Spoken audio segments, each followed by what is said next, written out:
நம பார்வதி வரையே திருச்சிற்றம்பலம். குருவருளும் திருவருளும் முன்னிற்க நாம் தொடர்ந்து உண்மை விளக்கம் என்கின்ற சாஸ்திர நூலினை சிந்தித்து வருகின்றோம். அதிலே சென்ற வகுப்பிலே நான் யார் என்கின்ற கேள்வியிலே முடித்தார். இந்த வகுப்பிலே அதன் தொடர்ச்சியாக நான் யாருன்னு இப்போ ஒரு கேள்வி கேட்டார், அதன் விடை சொல்லணுமே இல்லையா? அந்த விடையை நம்ம இந்த செய்வனை பார்க்க போகிறோம். சரிங்களா? சரி. 24 நான் யார் விடை. நன்றா உரைக்கு கேள் நல்ல சித்தின் முன் அசித்து இங்கு ஒன்றாத சித்து அசித்தை ஓராது நின்றிவற்றை அன்றே பகுத்து அறிவது ஆன்மாவே என்று மறை குன்றாமல் ஓதும் குறித்து. மீண்டும் நன்றா உரைக்க கேள் நன்றா உரைக்க கேள். அதாவது மாணவனே, நான் சொல்றது நல்லா கேட்டுக்கோன்னு சொல்றேன். நன்றா உரைக்க கேள் நல்ல சித்தின் முன் அச்சித்து இங்கு ஒன்றாது சித்து அசித்தை ஓராது நின்று இவற்றை அன்றே பகுத்து அறிவது ஆன்மாவே என்று மறை குன்றாமல் ஓதும் குறித்து. புரிஞ்சிச்சா? செய்யுள் இதான் செய்யுள். என்ன சொல்றாருன்னா, நன்றா உரைக்க கேள் மாணவனே, நன்றாக நான் சொல்வதை கேட்பாயாக. நல்ல சித்தின் முன் அச்சித்து இங்கு ஒன்றாது. இந்த உலகத்திலே சித்து பொருள் என்று சொன்னால் அவை முற்று அறிவுடையதாக இருக்க வேண்டும். இது கலை சொல், ஞாபகம் வச்சுங்க. சித்துன்னு சொன்னால் அவை யாதொரு கலப்பும் இல்லாமல் முற்று அறிவு பெற்றதுக்கு சித்துன்னு பேர். அந்த சித்து யாரு? வேறு யாரும் இல்லை, நம்ம தலைவனாகிய சிவபெருமான். புரிஞ்சிச்சா? அப்போ நல்ல சித்தின் சிவபெருமானின் முன் அச்சித்து. இப்போ எப்படி சொல்றது? இப்போ 2 பொருள் இருக்கும் பாருங்க. இப்போ ஒரு பொருள் பின்னாடி ஒரு பொருள். இப்போ வந்து மலம் அமலம். மலம் சொன்னால் என்ன அர்த்தம்? கேவலம் அப்படின்னு அர்த்தம். அமலம் சொன்னால் அதுலேருந்து நீங்கினதுன்னு அர்த்தம். முன்னாடி சேர்த்தீங்கன்னா அப்படி வந்துடும். இப்போ மங்களம் என்ன அர்த்தம்? புனிதமானது. முன்னாடி சேர்த்தீங்கன்னா அமங்கலம், அதுக்கு ஆப்போசிட். இது மங்களமான காரியங்க, அது அமங்கலமான காரியங்க. இப்போ இங்க சித்துன்னு பார்த்தோம். சித்துனா சிவபெருமான், அதுக்கு முன்னாடி சேர்த்துங்க அசித்து. இப்போ சித்துனா அறிவுடைய பொருள்னு பார்த்தோம். அதுக்கு முன்னாடி சேர்த்து அசித்துனா அறிவற்ற பொருள். இப்போ அறிவுள்ள பொருளுக்கு ஆப்போசிட் என்ன? அறிவில்லாத. அவ்வளோதான். பிரித்ததுக்கு சேர்த்ததுக்கு ஆப்போசிட்டு தான் இது, எதிர் எழுத்து. சித்து அப்படின்னா என்னைக்கு மறந்துடக்கூடாது. நம்ம சைவத்தில் சித்து பொருளில் அறிவுள்ள பொருளை யாரும் சில பேர் நான் தான் அறிவுள்ள பொருள்னு சொல்லிப்பான். அதான் அறியாமையில் இருக்குது.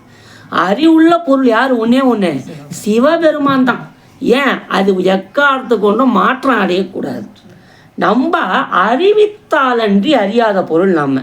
சரிங்களா? நம்ம அறிவுடைய பொருள் அல்ல. அதையும் நம்ம அறிவுடைய பொருள் அல்லன்னு சொல்ல முடியாது. அதை நான் பின்னாடி சொல்கிறேன். இப்போது நன்றா உரைக்க கேள் மாணவனே, நல்ல சித்தின், அதாவது சிவபெருமான் முன் அச்சித்தாகிய ஆணவ மனம் இங்கு ஒன்றாது. சிவபெருமானை சென்று ஆணவ மனம் சேர போகிறது கிடையாது. ஏன்னா அது அறிவே வடிவாகி அது இருக்குது. இதே அறிவில்லாத மாதிரி இது இருக்குது. சரியா? சரி. சித்து அசித்தை ஓராது. நல்லா புரிஞ்சிக்கணும். அதாவது சித்து முன்னாடி அசித்தம் போகிறதில்ல, அசித்து கிட்ட சித்தம் வர போகிறதில்ல. ஏன்னா இது ரெண்டும் ஒன்றோடு ஒன்று சேர போகிறது கிடையாது. இது வேற, இது வேற. அது அறிவே வடிவாகி அது இருக்குது சிவம். அதுக்கு எதையும் செய்யணும், எதுலேயும் நம்ம தலைப்படணும், தொழில் பண்ணணும் அவசியமே கிடையாது. அறிவே வடிவாகிய சிவம். உங்களுக்கு புரியாமல் சொன்னால், அறிவே வடிவாகிய சிவம் இந்த பக்கம், அறிவே இல்லாத ஆணவ மலம் இந்த பக்கம். இந்த பக்கம் ஆணவம் இருக்குது, இந்த பக்கம் சித்து இருக்குது.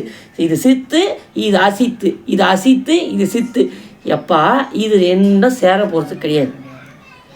இது மட்டும் இருந்தாலும் உலகத்தில் ஏக்கம் இல்லை. நல்லா புரிஞ்சிங்க. ஏன்னா இறைவன் பாரு பேரறிவடிவாக அவன் இருக்கிறான். இது எதையும் அடையணுன்ற அவசியமே கிடையாது. இது ஃபுல்லாக நிறைஞ்சி, இது பாத்திரம் நிறைஞ்சி இது இருக்குது கடவுள். இது ஆணவம், இதுக்கு அறிவே கிடையாது. இதுக்கு எதையும் தெரிஞ்சுக்கணும் அவசியமும் இல்லை. இது ஜட பொருள். இதுக்கு எத்தனை வேலை இருக்குதா? கிடையாது. இங்கே ரெண்டுத்துக்கிட்டேயும் மாட்டிக்கின்னு இருக்கிறது யார்? உயிர்கள். அப்போ என்ன சொல்கிறாருன்னா, அந்த சித்து அசித்தை ஓராது நின்று இவற்றை அன்றே பகுத்து அறிவதே ஆன்மா. இது ஆணவம், இவன் இறைவன் அப்படி நின்று பகுத்து அறிவது பார், இதற்கு தான் ஆன்மான்னு சொன்னாங்க. இதை சொன்னவர் மனவாச கணந்தார். இன்னைக்கு பகுத்தறிவுன்னு சொல்லி சுற்றுறவங்களாம் அப்போ யார்? அவங்க அறிவே இல்லாதவங்க. இனி பகுத்தறிவுன்னு கடவுள் இல்லைன்னு சொல்கிறாங்க. கடவுள் இல்லைன்றது தான் பகுத்தறிவு நினச்சிருக்கிறாங்க. அது முட்டாள்தனம். பகுத்தறிவு என்பது ஆணவம். இது இறைவன் இங்கே இருக்கிறான், ஆணவம் அச்சித்து, இறைவன் சித்து. அப்போ அச்சித்தையும் சித்தும் அப்படிப்பட்ட அச்சித்தை விட்டு சித்தாக இறைவனை சென்று சேர்வதற்காகத்தான் நாம் பிறவி எடுத்திருக்கின்றோம் அப்படின்னு உயிர் புரிஞ்சுக்கிது பாருங்க. அதுதான் ஆன்மா, அதுதான் ஆன்மாவுடைய வேலை. அப்போ இதுக்கு பேர் என்ன? சதசித்துன்னு பேர். சதசித்து. ஏன்னா இதில் ஒரு பாதி, இதில் ஒரு பாதியாக உயிர் நிற்குது. உயிர் அறிவே அற்ற பொருள்னு சொல்ல முடியுமா? சொல்ல முடியாது. எல்லாம் வரீங்க, போகிறீங்க, நடக்கிறீங்க, சாப்பிட்றீங்க, இல்லை ஜடம். இப்போ இந்த மூட்டை மாதிரி பத்துன்னு இருக்கணுமே, நம்ம அப்படி இல்லையே. வரோம், போகிறோம், நடக்கிறோம், எல்லாம் பண்ணுறோம்ல. இது நம்மளுக்கு சத்து. அதுக்கு பேர் சித்து, சத்து எல்லாம் ஒன்று தாம்மா. அதே மாதிரி அச்சித்து, அசத்து எல்லாம் ஒன்று தான். நல்லா பார்த்துக்கணுன்னா இது குழம்பிடக்கூடாது. சத்துனாலும் சித்துனாலும் ஒன்று தான், அசித்துனாலும் அசத்துனாலும் ஒன்று தான். மறந்துடக்கூடாது, சரிங்களா? இது கொஞ்சம் அப்படி கொஞ்சம் புரிஞ்சுக்கிட்டு கொஞ்சம் கஷ்டமாக தான் இருக்கும் சித்தாந்தம். அது என்ன பண்ணுறது, அது பழக தான் வரும், படிக்க தான் வரும். சரி, அப்போ இந்த சித்தையும் அசத்தையும் சேராத இடைப்பட்ட ஒரு நிலையில் இருக்குது பார்த்தீங்களா? அதுதான் ஆன்மா. ஆன்மாவுக்கு சதசத்து. ஆன்மாவுக்கு முழு அறிவும் கிடையாது, முழு ஜடமும் கிடையாது. ரெண்டுமே சேர்ந்தபடினாலே இதற்கு சதசத்துன்னு பேர். சதசத்துன்னு பேர். இது ஆணவமாக, அதாவது சில டைமில் அறிவும் வேலை செய்யுது, நல்லா படிக்குது, புக்கெல்லாம் படிக்குது. சில டைமில் நம்மளை தெரியாமல் அழகுமா இல்லையா? சில டைமில் அந்த அறிவு வேலையை செய்யாது. சில டைமில் ஒரு எண்ணம் வரும், அதை நினச்சி நமக்கு தெரியாமல் அழுவோம். அப்புறம் நம்ம அதை பற்றி கவலைப்படுவோம், தேம்பி அழுவோம். கொஞ்ச நேரம் கழிச்சு நம்மளே அதுக்கு நம்ம ஏன் அதுக்கு அழுதோன்னு நினைப்போம். அப்போ அந்த குணவயப்பட்டு நம்மளுக்கு ஒரு நேரம் இருக்கக்கூடிய அறிவு ஒரு நேரம் இருக்குதா? நம்ம மனம் ஒவ்வொரு நேரமும் ஒவ்வொரு நொடியும் பல எண்ணங்களை, விமர்சனங்களை நம்ம ஆன்மா கொடுத்துட்டே இருக்கு. ஒரு செகண்டுக்கு ஒரு எண்ணம், ஒரு செகண்டுக்கு ஒரு எண்ணம். அப்போ என்ன செய்யுதுன்னு சொன்னால் நம்மளுக்கு நிலையான அறிவு கிடையாது. இப்போ ஒன்றுமே இல்லைம்மா, உங்களுக்கு நான் உண்மையை உணர்த்திட்டோமா இல்லையா? உணர்த்தியாச்சு. என்ன உண்மை உணர்த்தியாச்சு? அதாவது அறிவற்றதில் இருக்கக்கூடிய இந்த உலக வாழ்க்கையில் இருக்கக்கூடிய நாம் அறிவே வடிவாகி இறைவனை அடைவதற்காக தான் பிறவி எடுத்துருக்கிறோம். இறைவனை அடைவதற்கான பிறவியில் சிவத்தை அடைவதற்காகத்தான் இந்த மானுட பிறவியை சாமி நம்மளுக்கு கொடுத்துருக்கிறாரு. இந்த உடம்பு போய் மெய்வாயு கண்மூக்கு செவி நாம இல்லை, கண்மேந்திரம் இல்லை, இந்த உடம்பு இல்லை, தத்துவங்கள் இல்லை, அனைத்திற்கும் அப்பாற்பட்டு இது நாம் இல்லைன்னு ஒன்று சொல்லுது பார், அதுதான் நாம். அப்படி அறிவே வடிவாகியது தான் ஆன்மா. அதை உணர்ந்த பிற்பாடும் ஒரு அறிவை புகுத்திட்டோம். அதை புகுத்தி விட்ட பிறகும் கூட அதை ஏற்றுக்கொள்ள நம்ம மனம் எங்கன்னா தயாராக இருக்குதா? இல்லை. அதை மறைப்பது தான் ஆணவத்தோட வேலை. இப்போ மெய் ஞானத்தை உங்களுக்கு சொல்லி கொண்டு இருக்கிறோம், கேட்ட மட்டுமே அந்த ஞானம் வருதா? அதுதான் ஆணவத்தோட வேலை. இப்போ அதான் ஆணவம் பண்ணுது, உள்ளுக்குள்ள போகவே விடாது. செவியில் கேட்டுக்கும், கேட்கவும் சந்தோஷமா இருக்கும், உணர்வு கொடுக்காது. காதற்ற ஊசியும் வாராது காணும் கடை வழிக்கன்றது மந்திர வாசகம். அவங்க குடும்பத்தில் படித்தது யாரு?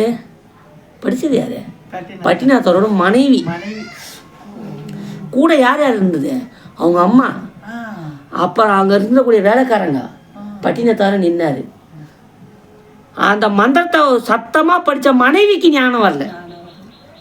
அதே மந்திரத்தை கூட கேட்டு இருந்த அம்மாவுக்கு வரல. அங்கே கூட இருந்த வேலையாட்களுக்கு வரல. யாருக்கு வந்தது? பட்டத்துக்கு ஏன் வரணும்? அந்த உயிர் பக்குவத்தில் அதுதான் உண்மை. இப்போ இதே மாதிரி இப்போ சொன்ன யாரும் நம்ம இங்கே கிஷோர் நான் டக்குன்னு இந்த உலகத்தை விட்டு போகிறோன்னா போகாத. இல்லை ஐயா சொல்ல நான் இந்த புக்கை மூடி வச்சு இதோட வாழ்க்கையை வந்து போகிறோன்னு போறியே. அப்போ என்ன அர்த்தம்? ஒரே மந்திரமாக இருக்கட்டும், ஒரே வாக்கியமாக இருக்கட்டும், ஒரே செய்தியாக இருக்கட்டும், ஒவ்வொரு ஆன்மாவுக்கும் ஒரு ஒரு தாக்கத்தை ஏற்படுத்தும். இப்போ இந்த சத்சங்கத்தில் ஒரு 5 பேர் 10 பேர் கலந்துக்கிறீங்கன்னா எல்லாருக்கும் ஒரே மாதிரி போய் இந்த செய்தி விழாது. ஒரே மாதிரி செய்தி விழாது. ஒரு வகுப்பில் 50 மாணவர்கள் படிக்கிறார்கள். அந்த 50 மாணவர்களுக்கும் ஒரே கணக்கு வாதியார், ஒரே ஒரு சயின்ஸு சார், ஒரே ஒரு தமிழ் சார் தான் பாடம் எடுக்கிறார். ஆனால் அந்த 50 பேரும் முற்ற தேர்ச்சி அடைவது கிடையாது. இது ஆசிரியரோட குற்றம் அல்ல, அந்த மாணவனுடைய கவனம், அவன் அதை கற்றுக்கொள்ள வேண்டிய ஆர்வம், அந்த மாணவனுடைய பக்குவம். மெய்கண்டாரோடைய சத்சங்க அவரோட உபதேசத்தில் கிட்டத்தட்ட 40 மாணவர்கள் மேலே இருந்தார். எல்லோரும் ஞானம் அடைந்தார்களா? கிடையாது. அருள்நந்தி சிவாச்சாரியரும் மனவாசம் கடந்தார் தான் நூல் செய்து ஞானத்தை பெற்று. சிந்தித்து பார்க்கணும். உபதேசத்தை கேட்டு இதெல்லாம் படிச்சுட்டா மட்டும் ஞானம் வருமானு கேட்டால் கிடையாது. இந்த நூல்லாம் ஐயா யூனிவர்சிட்டியை பார்க்காம ஓதுறாரு, இந்த எனக்கு சிவபுராணத்தை பார்க்காம திருவாசகத்தை தலைக்கீழாக படிப்படுறாங்க சில பேர். சிவபுராணத்தை தலைக்கீழாக படிப்பேன், திருவாசகத்தை பின்னாடி இருந்து படிப்பேன், அப்புறம் குற்றம் கண்டுபிடிக்கிறது, திருமுறை இப்படி பாடுவது, அப்புறம் இதெல்லாம் ஒரு காலம் இறைவனை சென்று அடைய வைக்காது. நம்ம சும்மா சொல்லிடலாம். திருமுறையை பார்க்காம ஓதி இப்போ இந்த 54 செய்யுளியும் நான் பார்க்காம மனப்பாடம் பண்ணி சொல்கிறேன், என்ன பயன்னு கேட்குறேன் நான். என்ன பயனு? இப்போ சிவபுராணத்தை நான் பார்க்காம பாடுறேன்யா, என்ன யூஸு? ஏதோ படித்தோம், அவ்வளோதான். இந்த நூல் படிக்கிறதுனாலையோ இந்த அப்படின்னு பார்த்தா இந்த 54 செய்யுளியாக பிரிண்ட் அடிச்சுது மிஷினு, அது முக்கியம் அஞ்சிருக்கணுமே. இந்த நூலை படித்தா மட்டும் பயன் கிடைக்கணும்னா இதை பிரிண்ட் அடிக்குது மிஷினு, அந்த மிஷினை முக்கியம் அஞ்சு கையில் எடுத்து போயிட்டு இருக்கணும். பல புக்கங்களை போட்டுருக்குது பிரிண்ட்டு. அது பிரிண்ட் அடிக்கிறாரு அவர். இந்த புக்கை பிரிண்ட்டை பார்த்துக்கினே இருக்கிறார். நான் 23ஆவது செய்யுள் 24ஆவது செய்யுள் பார்ப்பதோ படிப்பதோ இல்லை. நீங்கள் அதனால தான் இந்த வகுப்புக்கு வரும்போதுன்னா நம்ம அம்மாலாம் நான் சொல்வேன், இந்த செய்யுள் மனப்பாடம் ஆகலை, இந்த செய்யுள் புரியலைன்னா அதை பற்றி கவலையே படாதீங்க. இந்த இருக்கிற கருத்து உங்களுக்கு புரியுதா? இது புரிஞ்சால் எனக்கு போதும், அவ்வளோதான். இதை நீங்கள் இது மனப்பாடமாக புரியணும், இதை மனப்பாடம் பண்ணி நீங்கள் என்கிட்ட சொல்லணுன்ற அவசியமே கிடையாது. இந்த பாட்டு புரியல, அதெல்லாம் அப்பாற்பட்டது. இங்கே இந்த செய்தியை உணர்ந்தீங்கன்னா அது போதும். இந்த செயல் ரொம்ப முக்கியமானதுமா. இது நான் இந்த வகுப்பில் ஸ்டாரே போட்டு வச்சுக்கிறாங்க ஆசிரியர் இந்த செயலுக்கு 24க்கு. ஏன்னா நல்லா புரிஞ்சுக்கணும். ஆன்மான நான் உங்களுக்கு டவுட் வரும்ல, இந்த டவுட்டு தான் இந்த கிளியர் பண்ணது இந்த செய்யுள். ஒன்றும் இல்லை, அதாவது இறைவன் ஒன்று பாசம், அதாவது பதி ஒன்று பாசம். இந்த பதி என்பது முற்றறிவுடைய சித்து பொருள், இதுக்கு சித்துன்னு பேர். இது ஒன்று ஆணவம். நல்லா பாருங்க, இறைவனுக்கும் இந்த உலகத்தில் எதனா செய்யணுன்ற அவசியம் இல்லை. ஏன்னா முழு ஆற்றலும் முழு தன்மையும் முழு பேரறிவும் கொண்டு இறைவன் இருக்கிறான். ஆணவத்துக்கும் நம்ம எதையும் மேற்கொள்ளணும்னு அவசியம் இல்லை. இங்கே உயிர் தான் 2ஆம் கட்டானா தொழில்பட்டு கொண்டு இருக்குது. இது ஆணவத்து கூட சேர்ந்த ஆணவமாகவும் இறைவனு கூட சேர்ந்த இறைவனாகவும் மாறி மாறி தொழில்படுது. இது ஒரு இடத்துல நிற்பதில்லை. கேட்ட மட்டிலே எப்போ தெரியுமா அந்த ஆன்மா முதிர்ச்சி அடைகிறது?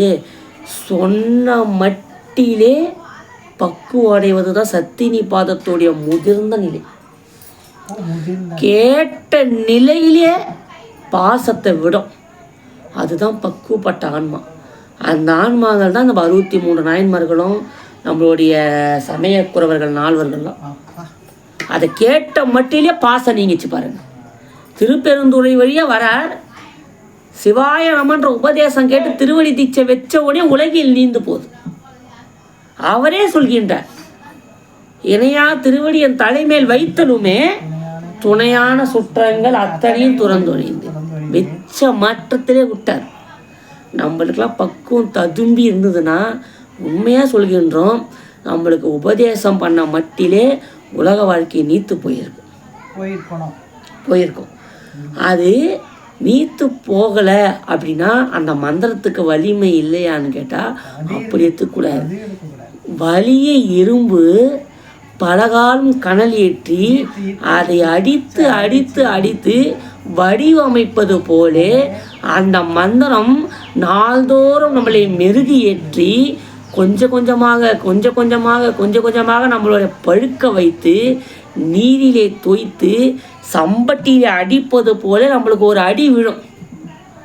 இப்போ அந்த மெருகு ஏற்றுது பாருங்க, அந்த இரும்பு கணக்கணும்ல, அதுக்கு வடிவம் மாற்றணுமா இல்லையா?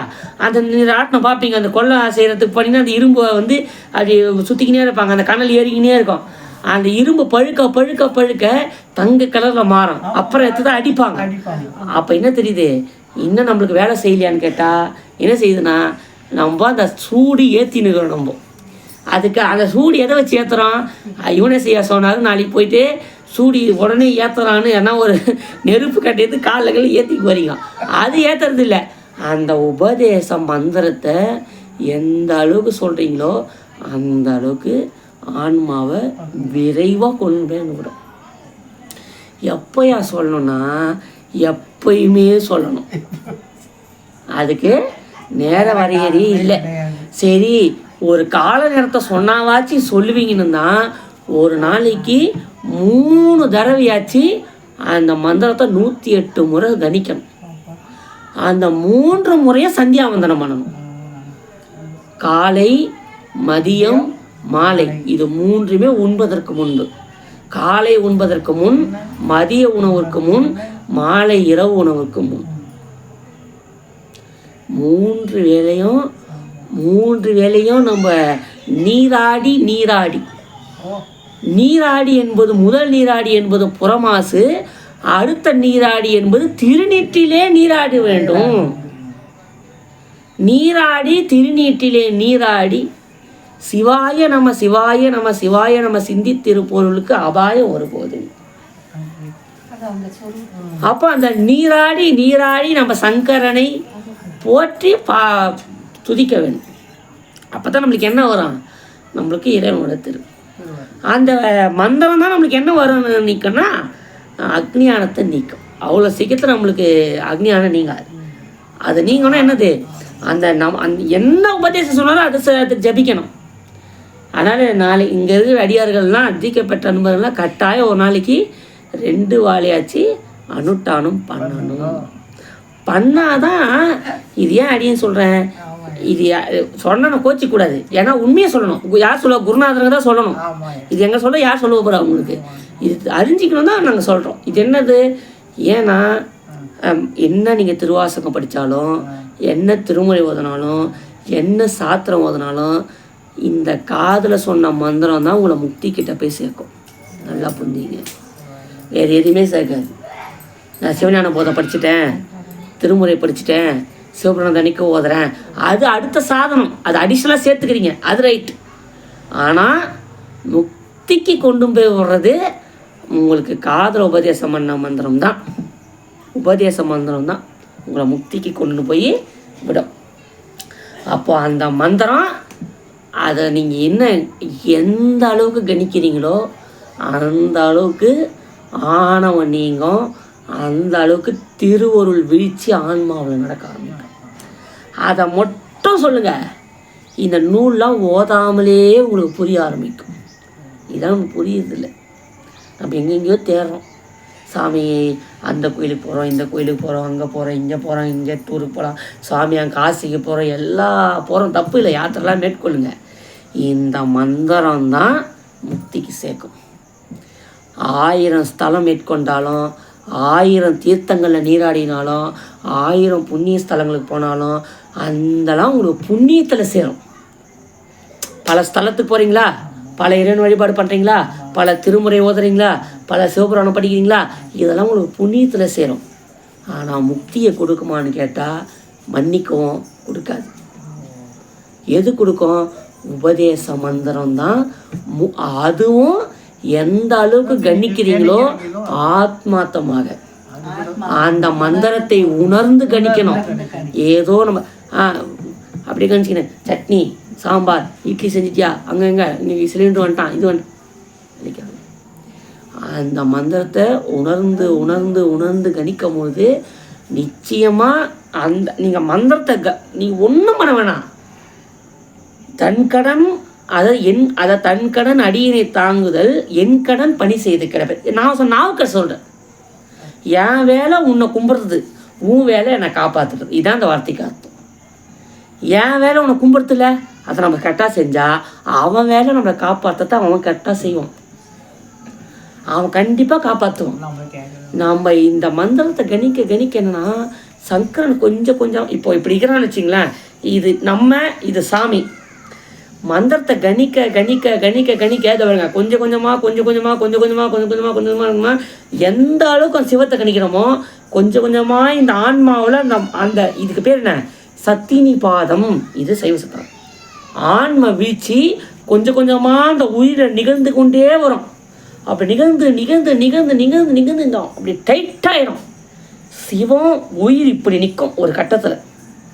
அப்படி நிற்கும் பொழுது அவருடைய வார்த்தை அவர் வார்த்தை கிடையாது, அவருடைய கண்ணு அவர் கண்ணு கிடையாது, அவருடைய செயல் அவர் செயல் கிடையாது, அவருடைய நிலை அவர் நிலையே இல்லை. அப்போது சிவம் வேற இவர் வேறன்னு இல்லாமல் 2 பேரும் அப்படி நிற்பாங்க. அப்போ சுவாமியே அடடா என் மகன் சுவாமி அந்த ஆன்மாவை அதிதித்து அந்த பசுக்கரணங்கள் எல்லாம் நீக்கி பதிக்கரணங்களால் அந்த ஆன்மாவை சுத்தம் செய்து அந்த ஆன்மாவையே தேடி ஒரு குருநாதனை அனுப்புவார். எதையும் பண்ண வேணாம், நீங்கள் வீட்லேயே இருங்க. நான் சொல்லுவது சத்தியமாக நடக்குதா இல்லைன்னு மட்டும் பாருங்கள். உங்களை தேடி அந்த நிர்வாண திக்கையும் வரும், உங்களை தேடி அந்த ஆச்சாரிய அபிடேகமும் நீங்கள் இருக்கிற இடத்த தேடி வரும். ஏன் தர ஒரு சிவபெருமானாச்சு எங்கே இருந்தால் என்ன? இப்போ நம்ம கேட்டால் சமயத்தி கிடச்சிது, நம்ம கேட்டால் விஷயம் கிடைச்சிது, நம்ம கேட்டால் உபதேசம் கிடைக்குது. எல்லாம் நம்மளுடைய தவத்தினூடாக சுவாமியே கொண்டு வந்து சேர்ப்பான். அப்போது அந்த இறுதியான ஆச்சார அபிடேகம் அந்த ஆன்மா பெற்றுச்சுன்னா அப்போது பார்க்குறதுக்கு நம்மள மாதிரி தான் இருப்பாங்க. நம்ம நினைக்கலாம் பொலியசையா இருக்கிறாரு, நம்ம தர்மியாதி இருக்கிறாங்க, நம்மள மாதிரி தான் இருக்கிறாங்களே, நம்மள மாதிரி தான் குளிக்கிறாங்க, நம்மள மாதிரி தான் பாத்திரம், நம்மள மாதிரி தான் சாப்பிட்றாங்க, நம்மள மாதிரி தான் தெரிவாங்க. பார்க்குறதுக்கு எல்லாருக்கும் உள்ளகிற காட்சி சிவபெருமானை தவிர வேறு நினச்சிருக்க மாட்டாங்க. உள்ளுக்குள்ளே சிவன் நின்று இருக்கும். அவங்க கை வைப்பாங்க, அது அவங்க கை கிடையாது, சிவம் வைக்கும். ஏன்னா அந்த ஆன்மாவில் சிவம் ஆவேசித்தல்னு சைவ சித்தாந்தம். இதுக்கு அதிட்டித்தல்னு பேர். அந்த உயிரை தான் உயிராக சிவம் மேலேறி பக்குவப்பட்ட ஆன்மாக்களுக்கு உபதேசம் செய்யும். அவர்கள் தான் நம்மளுடைய குருநாதர்கள் எல்லாரும். ஆனால்தான் சிவமே குருவென கூறினன் நந்தி. சிவபெருமான் வேற குரு வேறன்னு கிடையாது. அதனால்தான் குருவை சிவமாக பார்க்கணும், சிவத்தையும் குருவாக பார்க்கணும். அதனால எதுக்கு உங்களுக்கு அடிக்கடி சொல்வேன், மகத்தில் கட்டாயம் கலந்துங்க. ஏன்னா மாணிக்க வாசகர் நிற்கும் போது சிவம் ரெட்டிப்பாக ஆவேசித்து நிற்கும். அப்போ நீங்கள் பிரதோஷம் பௌர்ணமியில் கலந்து கிடைக்கக்கூடிய பலனே ரெட்டிப்பாக மகத்தில் கிடைக்கும். இது உண்மைமா? இது குரு பூஜையில் கலந்து பாருங்கள், குரு பூஜை பண்ணி பாருங்கள், அதனுடைய பலனும் ரெட்டிப்பாக கிடைக்க ஆரம்பிக்கும். அவ்வளோ சீக்கிரத்தில் அது யாருக்கும் கிடைச்சிடாது அந்த வாய்ப்பெல்லாம். அப்போ அந்த ஆன்மாவில் குருவோட ஆதிக்கம் அந்த குரு அந்த சிவத்தோட இது வளர வளர அந்த ஆன்மா பரிபக்குவப்பட்டு கொண்டு வரும். நம்ம கூடவே இருப்பாங்க, நம்ம கூடவே தான் இருப்பார், இவனை செயற்படுத்தனே நம்ம கூடவே நம்மளுக்கு அப்படியே தெரியும், நம்ம கூடவே இருக்கிற தெரியும். ஆனால் அந்த ஆன்மாவில் இறைவனுடைய வீழ்ச்சி எடுத்து அவங்க 2 பேருக்குள்ள தொடர்பில் இருப்பாங்க, காட்டிக்க மாட்டாங்க. லைட் இப்போது ஒரு கணவன் மனைவி இன்பம் வேறு யாருக்குன்னா தெரியுமா? தெரியாது. அதே போல் தான் சிவபெருமானுக்கும் ஒவ்வொரு ஆன்மாவுக்கும் கூடிய இன்பம் அது வெளியே படாது, அது சொல்ல மாட்டாங்க. அந்த இன்பத்தை அவங்களுக்குள்ளவே நிகழ்த்திப்பாங்க. நல்லா பெரிய விஷயம் அதெல்லாம் பெரிய அது நீங்கள். அதனால தான் நம்ம வகுப்புக்கு வரும்போது உங்களுக்கு ஒவ்வொரு நம்ம சொல்கிறேன், இந்த நூல் எடுக்கிறேன், இப்போ இதை கடற்கடன்னு 5 நிமிஷம் வகுப்பு தள்ளிக்கிட்டே போயிடலாம், ஒன்றும் பிரச்சனை இல்லை. ஏன் உங்களுக்கு இதெல்லாம் அடியே சொல்கிறேன்னா, அந்த சொன்ன உபதேச மந்திரத்தை ரொம்ப பாதுகாக்கணும். ஏன்னா அந்த மந்திரம் தான் உங்களை எப்படி சொல்கிறது, ஒரு பாதுகாப்பு வளையத்தை அந்த மந்திரம் தான் உருவாக்கி தனக்குள்ளே அந்த மந்திரம் ஆக்குப்படுத்தும். அதை உங்களை ஃபுல்லாக ஆக்குப்படுத்தி அந்த மந்திரத்துக்குள்ளே உங்களை வச்சிடும். சொற்பதன் 5 உள் வைத்து அந்த பஞ்சாட்சரத்து மந்திரம் உங்களை ஒரு கவசம் போல மாதிரி உங்களை உள்ளுக்குள்ளே வைக்கும். அது நம்ம கணிக்க மாட்டோம். நம்ம கெட்டுற குற்றம் என்ன தெரியுமா, அந்த மந்திரத்தை நம்ம சரியாக கணிப்பதே கிடையாது. நம்ம எதுவும் நினச்சிடறோம், கடகன்னு போகிறோம், நம்ம கடன்னு பண்ணிடணும்னு நினைக்கிறோமே தவிர அதை உணர்ந்து ஒவ்வொரு மந்திரத்தையும் அந்த மந்திரம் எப்படி நம்ம சொல்லணும், இன்னும் நம்ம முறையாக சொல்லலாம், ஒரு மூச்சுக்கு ஒரு மந்திரத்தை சொல்லணும். முறையாக சொன்னீங்கன்னா பஞ்சாட்சரத்தை முடிக்கிறதுக்கு 35 நிமிஷம் ஆகும். ஒரு தடவை 108 முறை அந்த மந்திரத்தை ஜெபிச்சு முடிக்கிறதுக்கு 35 நிமிஷம் ஆகும், வெறும் மந்திரத்துக்கு மட்டுமே. நீங்கள் போய் அனுஷ்டானம் பண்ணி உட்காரத்துக்கு குறைஞ்சது 1 மணி நேரமாவது ஒரு அனுஷ்டானத்துக்கு வலிக்கும். அந்த முறைப்படி நம்ம உட்காந்து பண்ணணும்னா ஒரு மூச்சுக்கு ஒரு மந்திரம். ஒரு நாளைக்கு 21,600 முறை மூச்சு விடுறோம். அதுதான் 3ஆக பெருக்கி அந்த 108 3ஆக பெருக்கி ஒரு நாளைக்கு குறைஞ்சபட்சம் இவ்வளவாவது மூச்சில் கணக்கு பண்ணி திருமூலர்லாம் வகுத்து தான் அந்த எல்லாம் கணக்கு இல்லாமல் இல்லை. அந்த 108 முறையிலையும் 108 மூச்சில் 108 சிவாயை நம்ம பதிக்கும் போது மூச்சு உள்ளுக்குள்ள அடங்கி அடங்கி அடங்கி மந்திரம் கணிக்கும் போது மூச்சியோட உடம்பெல்லாம் பஞ்சாட்சரம் நிறைய ஆரம்பிக்கும். இதயம் உங்களுக்கே தெரியும், ஆக்சிஜன் தான் நம்ம உடம்புல ரத்தத்தில் எல்லாம் கேரி பண்ணுது. நம்ம உடம்புல எல்லா இடமும் நிறைஞ்சிருக்குது எது, ஆக்சிஜன் தான். அந்த ரத்தம் தான் உடம்புல இருக்கக்கூடிய காற்றை எல்லா இடமும் பரவுதுன்னு தான் சயின்ஸ் சொல்லுது. அதை தான் திருமந்திரம் சொல்லுது. எப்பா நீ ஒவ்வொரு மூச்சுக்கு ஒரு அந்த பஞ்சாட்சரத்தை ஜபிக்கும் போது உள்ளுக்குள்ள மூச்சு அடங்க அடங்க அடங்க ஆயுள் விருத்தி அடையும். இதை பண்ணி பாருங்கம்மா, ஒரே மாதத்தில் உங்கள் பிபி எவ்வளோ குறையுதுன்னு நீங்கள் பாருங்கள், பண்ணி பாருங்கள். பிபி மாத்திரை அப்படியே கவரில் கட்டி குப்பையில் போட்டுற வேண்டியதாத்தோட. இதை நீங்கள் பண்ணிவிட்டு உங்களை பிபி குறையிலன்னா, என்னங்க ஐயா நீங்களாம் ஏன் இப்படிலாம் சார் சும்மா வதந்தியை பறி போறீங்கன்னு என்ன கேளுங்க. ஏன்னா இது நான் சொன்னால் தான் வதந்தியா ஒத்துக்க, சொன்னது திருமூலராச்சு. நம்மளுக்கு என்ன தெரியும், திருமந்திரம் சொல்லுது. ஏன்னா அப்படி நீங்கள் நிறுத்தி சொல்லும் போது ஒரு நிமிஷத்துக்கு ஒரு காத்தாகுதா, 35 நிமிஷத்துக்கு நீங்கள் குறைஞ்சதுக்கு உள்ளே போக போக மூச்சு அங்கே இருக்காது. மூச்சு அடங்கும் போது இதய துடிப்பு பர் செகண்டுக்கு இவ்வளோ துடிப்பும் துடிக்கிறது அடங்கி அடங்கி அடங்கி ஹார்ட் துடிப்பு ரொம்ப கம்மியாயிடும். நீங்கள் அதை கணிச்சிட்டு வெளியே வந்து பாருங்கள்.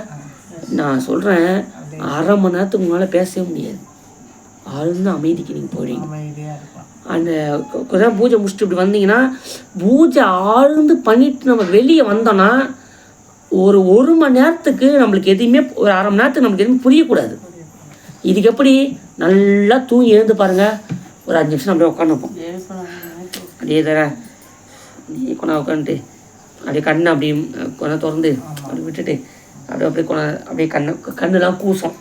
அப்படியே பண்ணிவிட்டு ஏன் ஆழ்ந்து தூங்கணுமா, நம்ம நிலையை நம்ம மறந்தோமா, அப்படி வந்த உடனே டக்குன்னு இந்த உலக வாழ்க்கை வந்து பட்டுருச்சா, கொஞ்ச நேரம் லேட் ஆகுது. கொஞ்சம் கொஞ்சமாக அப்போ தான் வீடு வேலைக்கு போனோம், கொஞ்சம் கொஞ்சமாக வந்து பட்டுதா, அவ்வளோ நீங்கள் இருந்தோமா, அந்த நிலை உண்மையான பூஜையில் கிடைக்கும்.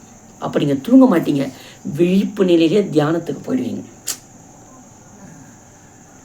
அப்போது தன்னைத்தானே நீங்கள் அப்போ கொஞ்சம் இதெல்லாம் தான் அந்த ஆன்ம பக்கம், அந்த மந்திரம் இதெல்லாம் பண்ணும். அதெல்லாம் அடி நான் சொல்கிறேன், நீங்கள் தியானமோ உங்களுக்கு தவ ஜபங்கள்லாம் பண்ண சொல்லலாம், கொஞ்சம் கடினம். அதெல்லாம் அந்த சாப்டர்லேயே நான் போகல. அந்த சொன்ன மந்திரங்களையாவது சரி, நான் தீக்கா வாங்கலை அறிவு மோகனம்மா சொல்கிறாங்கன்னா அதுக்கு என்ன வழி, பஞ்சாட்சரமாவது உட்காந்து ஜெபிக்கணும். இது தீக்க பெற்றவங்க கட்டாயம் 3 வேளை தொழணும் விதி. தீக்க பெறாதவங்க நேரம் கிடைக்கும் போதாச்சு உட்காந்து பஞ்சாட்சரத்தை சொல்லணும். பஞ்சாட்சரம் இவங்களுக்கு தான் சொந்தம், இவங்களுக்கு சொந்தம் இல்லைன்னு தானே. தீக்க பெறும் போது ஒரு நெறி, ஸ்கூலுக்கு சேர்ந்தவங்க கட்டாயம் 8 மணிக்கு போய் தான் ஆகணும். அதே மாதிரி தீக்க பெற்றவங்க 3 வேளை தொழுது தான் ஆகணும். தீக்கா பெறல அவனும் ஸ்கூல் சேரலப்பா அப்படின்னா பிரச்சனை இல்லை. கிடைக்கிற டைம்லாச்சும் ஆகா ஏபிசிடி படிக்கணும்ல. அந்த மாதிரி கிடைக்கிற டைம்லாச்சு பஞ்சாட்சரத்தை ஜெபிக்கணும். ஏன்னா சிவாய நமவென்று சிந்தித்திருப்போருக்கு அபாயம் ஒருபோதும் கிடையாது. உபாயம் இதுவாகவே எண்ணி ஓத வேண்டும்னு நம்மளுடைய அவையாரெல்லாம் சொல்லியிருக்கு. வராது.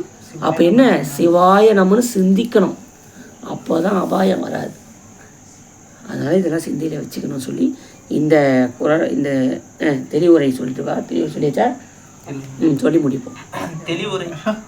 நல் மாணாக்கனே, உன் இயல்பு யாது என்பதை இப்போது உனக்கு உணர்த்துகின்றோம். நன்றாக்கேள். சிவபெருமான் தூய முற்றுணர்வு உடையவன். அவன் முன் அறிவற்ற சடப்பொருள்கள் ஆகிய ஆணவம், கண்மம், மாயை ஆகிய மும்மலங்களும் முனைத்து தோன்ற மாட்டா. இஃது எது போல என்றால், சூரிய பேரொளியின் முன் மற்ற எந்த ஒளியும் விளங்கி எதிர்பட்டு நிற்க மாட்டாது அல்லவா? அது போன்றது ஆகும். உயிர் ஆகிய உன் அறிவு அத்தகையது அன்று. தொடக்கமில் காலம் தொட்டு அனாதியே ஆணவ மலத்தோடு தொடர்பு கொண்டு பிறப்பு இறப்புகளுக்கு உட்படுபவன் நீ. பின்பு குருவருள் உணர்த்தியதும் சிவம் வேறு சடமாகிய பாசம் வேறு என்பது பகுத்து அறிந்து இவற்றுக்கு வேறாக நிற்பவன் நீ. இறைவன் வேறு, உயிர் வேறு, பாசம் வேறு என்ற உண்மையை வேதங்கள் ஐயம் திரிவுகளுக்கு இடமின்றி ஓதுகின்றன. இந்த வெண்பா சிவஞானம் போம் 7ஆம் சூத்திர கருத்தை தழுவி அமைந்துள்ளது. சித்து அறிவுடைய பொருள், அசித்து அறிவில்லாத பொருள், சடம் பகுத்தறிவது, அனுபவிப்பது ஆன்மா என்ற செய்தி கருத்தில் கொள்ளத்தக்கது. நல்லா புரிஞ்சுச்சாமா? இந்த இந்த இந்த செய்யுள் சொல்லக்கூடிய செய்தி இவ்வளோதாம்மா. அதாவது சித்து பொருள்னு சொன்னால் இறைவன், அச்சித்து பொருள்னு சொன்னால் பாசம். இது ரெண்டுமே தொழில் பட வேண்டிய அவசியமே இல்லை. ஏனால் சித்து பொருள் முற்றறிவுடையது, அசித்து பொருள் அறிவே இல்லாதது. இது நடுவில் இருக்கக்கூடிய ஆன்மா சித்து பாதியும் அசித்தில் பாதியும் சேர்ந்து இதை பகுத்து அறிவுபடினாலே ஆன்மாவுக்கே தொழில் உண்டு. இந்த உலக இயக்கமே ஆன்மாவை தான் தொழில்படுகின்றது. சித்துக்கும் வேலை இல்லை, அசித்துக்கும் வேலை இல்லை. இதனால தான் ஆன்மாவுக்கு சித்துன்னு சொன்னால் மந்திர மாட்டீங்களே, சித்துன்னு சொன்னால் இறைவன், அசித்து என்று சொன்னால் ஆணவம், சத சித்துன்னு சொன்னால் என்னது உயிர். அவ்வளோதான். இதை மூணே பார்த்தீங்கன்னா போச்சு. சித்துன்னு சொன்னால் இறைவன், அச்சித்துன்னு சொன்னால் ஆணவம், சத சித்துன்னு சொன்னால் உயிர்கள். இது மூணு ஞாபகம் வச்சு, இந்த 3 வார்த்தை மட்டும் ஞாபகம் வச்சு. இறைவன், அப்புறம் இறைவன் ஒன்று ஞாபகம் வச்சுங்க. இது ஒன்று பாசம், ஆணவம் ஞாபகம் வச்சுங்க. இது ரெண்டுத்துக்கும் தொழில் கிடையாது. உயிர் தான் இது இறைவன், இது இது இது ஆணவம். இது நடுப்ப நம்ம தொழில் பட்டு மாட்டின்னு இருக்கிறோன்னு பகுத்து அறியும்படினாலே ஆன்மா இது ரெண்டுத்துக்கும் வேறாகவும் இருக்கின்றது என்று நீங்கள் பார்த்துக்கணும். சரிங்களா? இதோடு நம்ம இந்த செய்தியை நிறைவு செய்வோம். நம்ம அடுத்தது 25ஆம் செய்தியில் பார்ப்போம். திருச்சிற்றம்பலம்.